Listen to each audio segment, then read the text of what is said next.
Bonjour et bienvenue sur la chaîne du chasseur d'étoiles de midi. Alors hier à la télé, eh bien c'est les carnets de Max Lieberman qui sont arrivés premiers à 3,3 millions. Et grosse surprise, donc le film que je vous conseillais hier, donc première année, est arrivé deuxième. Charlie et la chocolaterie a fondu à 2,8 millions. Ce soir, qu'est-ce que vous avez? Vous avez Je te promets, et surtout vous avez un téléfilm sur la 2 sur la vie de Patrick Dills, qui avait été injustement emprisonné. Et puis, petite anecdote, voilà, moi aussi, je fais ma petite anecdote du jour. Eh bien, un jour, j'étais rentré dans un bureau de tabac dans le 8e, et puis bah, il était là avec les patrons du bar tabac en train de fêter sa sortie de prison. Donc voilà, donc c'était super étonnant, et tous les gens qui le voyaient l'applaudissaient, parce que c'est vrai que le pauvre, incarcéré pendant tout ce temps pour rien, j'avais trouvé ça un peu dégueulasse, et je pense que le téléfilm ce soir va cartonner. Sinon, ça va commencer, petit résumé des 12 coups de midi d'aujourd'hui. Jean-Luc Reichmann était tout petit, tout petit, tout petit. Le maître de midi était très très très riche, et puis je suis toujours aussi souriant. Il était venu avec des collègues de travail. Bonjour les collègues. Alors au coup d'envoi, la première question: en France, de quelle couleur sont les panneaux indiquant l'entrée d'une ville? Donc blanc et rouge, bien sûr. Après vous aviez le très joyeux Eric, qui venait de la ville de Joyeux, mais bon, lui n'était pas très souriant. Il était venu avec François, un ami. Alors en Suisse, pour quelle raison a poussé des parents à choisir de prénommer leur bébé Twifia? Eh bien, c'était pour avoir Internet gratuitement. Après, vous aviez Fouzi qui était venu avec toute sa famille, qui était super sympa parce qu'ils n'ont pas arrêté de bouger. Voilà, franchement, il était super, hein. Alors, quel tube des années 70 le DJ Kijo a-t-il dernièrement revisité? Eh bien, c'était Hot Stuff. Nanana. Bon, passons. Ensuite, eh bien, bon, on a pu voir Maboul et un collègue de travail en train de danser sur Hot Stuff. Donc, voilà. Ensuite, vous aviez la très mignonne Rachel qui était venue avec Janine, sa grand-maman. Donc, comme elle est inscrite sur TikTok, eh bien, elle a fait une danse avec Jean-Luc Reichmann. Selon les études, que ressent un éléphant quand il voit un être humain? Eh bien, il le trouve trop choupinet. Alors là, ça y est, j'ai fait un t-shirt parce que franchement, ça le mérite. Il est trop choupinet, voilà.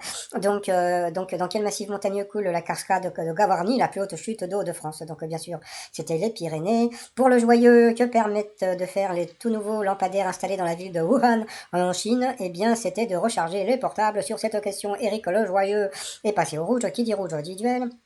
Il a pris Rachel la tiktokeuse en duel, qui est tombée sur une question de bébé. Selon l'usage dans l'église d'Occident, qu'est-ce qui a lieu à minuit à Noël? Donc ça pouvait pas être le repas de midi, ou sinon, franchement, la promenade de minuit, la séance de cinéma, ou bien la messe. Donc bien sûr, c'était la messe. Ensuite, Rachel, Bruno et Fouzi se sont retrouvés au coup par coup. D'abord, c'est Rachel qui est passée à l'orange. Après, on a pu voir arriver Daniel Lévy, parce qu'il y a eu tout un questionnaire sur lui, donc tout est après. Donc il faut juste savoir qu'il a eu un cancer du côlon, je crois, et donc bon, ça fait vraiment plaisir de le revoir. Donc, et puis par rapport à ça, eh ben, tout le monde a trouvé la bonne réponse, donc personne n'est passé à l'orange sur les questions de Daniel Lévy. Ensuite, il y a eu toute une série de questions sur les présentatrices de journal de 13 heures de TF1, et le truc était assez rigolo, c'est que Jean-Luc Reichmann a pris la voix de Patrick Poivre d'Arvor, et en ce moment, je trouve que le pauvre, bon, comme l'émission a été enregistrée il y a plusieurs semaines, donc il ne pouvait pas savoir ce qui pouvait y arriver au Patrick Poivre d'Arvor.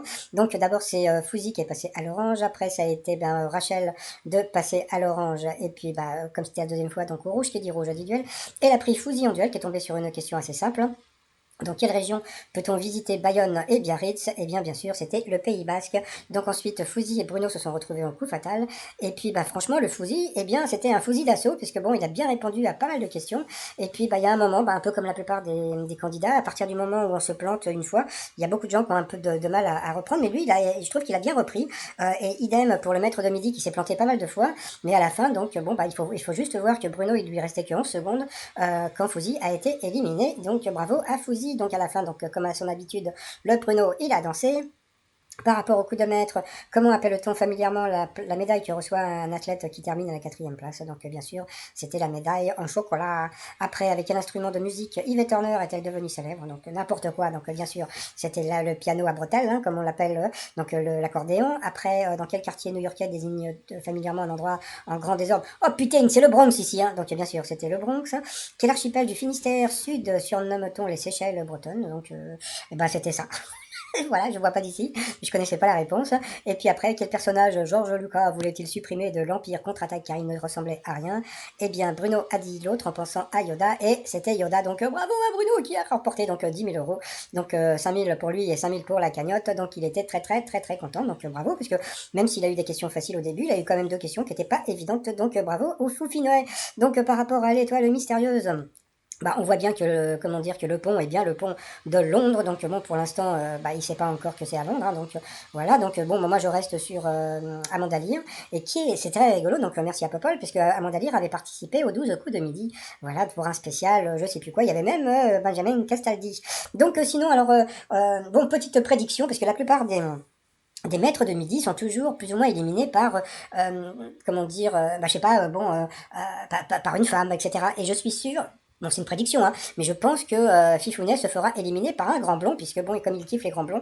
Donc allez, c'est ma petite prédiction, donc on verra bien. Donc je ne sais pas s'il a été éliminé, puisque j'arrive pas à joindre donc les studios pour l'instant, peut-être qu'ils sont en vacances. Mais bon, alors, on va dire que ça va être ma prédiction pour l'élimination de Fifou, mais je pense que pour l'instant il doit être encore dans le jeu. Pour les t-shirts du jour, comme j'ai appris qu'à Nice et Cannes, eh bien, c'était reconfinement. Donc, mon t-shirt du Covid Game, Out of Corona. Donc, c'est le fameux jeu pour vous amuser. Donc, c'est sur le t-shirt, hein. Donc, voilà. Bon, c'est assez rigolo. Et puis, vous avez aussi le t-shirt On dit chocolatine avec une latine dessus. Donc, tout ça sur le site trottmignon.com. Et sinon, je vous dis à tout de suite pour les autres qui veulent entendre ma vraie voix. Et sinon, pour les autres, je vous souhaite une très, très, très, très bonne journée. Et je vous dis à demain. Portez-vous bien et surtout, portez-vous. Allez, bye bye. Bonjour et bienvenue sur la chaîne du chasseur d'étoiles de midi avec ma voix normale, ma voix de mec. Alors aujourd'hui Jean-Luc Reichmann était toujours à la présentation, Fifou était toujours maître de midi. Au coup d'envoi sa première question en France, de quelle couleur sont les panneaux indiquant l'entrée d'une ville? Donc bien sûr c'était rouge et blanc. Après vous aviez le sympathique Eric qui était venu avec son ami François. En Suisse, quelle raison a poussé des parents à choisir de prénommer leur bébé Twifia? Donc c'était pour avoir Internet gratuitement. Après, vous aviez le très sympathique Fouzi, alors qu'il était venu avec toute sa famille. Donc la question, quel tube des années 70 le DJ Kaijo a-t-il dernièrement revisité? Eh bien, c'était Hot Stuff, nanana. C'était la musique du film, je sais plus comment il s'appelait, ce film où les mecs se déshabillaient, mon passant. Après, vous aviez la très mignonne Rachel qui était venue avec sa mamie. Alors, selon les études, que ressent un éléphant quand il voit un être humain? Il le trouve trop champinet. En près de quel massif montagneux coule la cascade de Gavarnie, la plus haute chute d'eau de France? Donc, c'était les Pyrénées. Que permettent de faire les tout nouveaux lampadaires installés dans la ville de Wuhan, en Chine? Eh bien, c'était de recharger vos téléphones portables. Sur cette question, eh bien, Eric est passé au rouge, qui dit rouge dit duel. Il a pris la tiktokeuse Rachel en duel, qui est une question assez simple selon l'usage. Donc, dans l'église d'Occident, qu'est-ce qui a lieu à minuit à Noël? Donc, bien sûr, c'était la messe de minuit. Donc, ensuite, eh bien, Rachel, Bruno et Fouzi se sont retrouvés au coup par coup. D'abord, c'est Rachel qui est passée à l'orange. Après, on a pu voir Daniel Lévy qui est venu chanter. Voilà, donc c'était très sympathique. Après, c'est tout le monde tout le monde a trouvé les bonnes réponses sur Daniel Lévy. Après, donc, c'était un questionnaire sur les présentatrices du journal de 13 heures de TF1, et c'est Fouzi qui est passé à l'orange. Mais après, eh bien, c'est la ticotoqueuse Rachel de repasser à l'orange, donc au rouge. Qui dit rouge dit duel. Elle a pris Fouzi en duel, qui a une question qui était assez simple. Dans quelle région peut-on visiter Bayonne et Biarritz? Donc, bien sûr, c'était le Pays Basque. Ensuite, eh bien, Fouzi et Bruno se sont retrouvés en coup fatal. Et puis, franchement, Fouzi n'a pas été ridicule du tout, puisque, comment dire, il aurait pu, franchement, hein, franchement, il aurait pu battre le maître de midi. Mais bon, voilà. Donc, le maître de midi a été plus fort. Donc, voilà. Après, par rapport au questionnaire du coup de maître, comment appelle-t-on familièrement la médaille que reçoit un athlète qui termine à la quatrième classe? Donc, bien sûr, c'était la médaille en chocolat. Avec quel instrument de musique Yvette Horner est-elle devenue célèbre? Donc, bien sûr, c'était l'accordéon, l'accordéon, l'accordéon. Quel quartier de New York désigne familièrement un endroit en grand désordre? C'est le Bronx, ici. Donc, voilà. Quel archipel du Finistère surnomme-t-on les Seychelles bretonnes? Bon, je sais plus ce que c'était.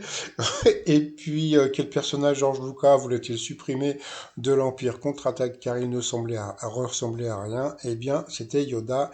Et Bruno le savait, donc grâce à ça, il a pu gagner 10 000 € à partager. Donc bravo à Fifou, premier. Par rapport à l'étoile mystérieuse, eh bien, pour l'instant, moi, je vais rester sur ce qu'on m'a dit. On m'a dit que c'était à monde à lire, donc on verra bien bien si c'est bien elle dans l'étoile mystérieuse. Et puis, bah, comme je l'ai dit tout à l'heure, donc ma prédiction du jour, parce que bon, on m'a demandé si Bruno avait été éliminé, donc franchement en ce moment j'en sais rien. J'ai essayé d'appeler les bureaux, mais ça répond pas, donc je sais pas, peut-être qu'ils sont en vacances actuellement. Mais bon, ma prédiction c'est que Bruno sera éliminé par un grand blond, donc on verra si j'ai raison ou si j'ai tort. Allez, sinon je vous souhaite une agréable journée et puis je vous dis à demain, portez-vous bien, bye bye.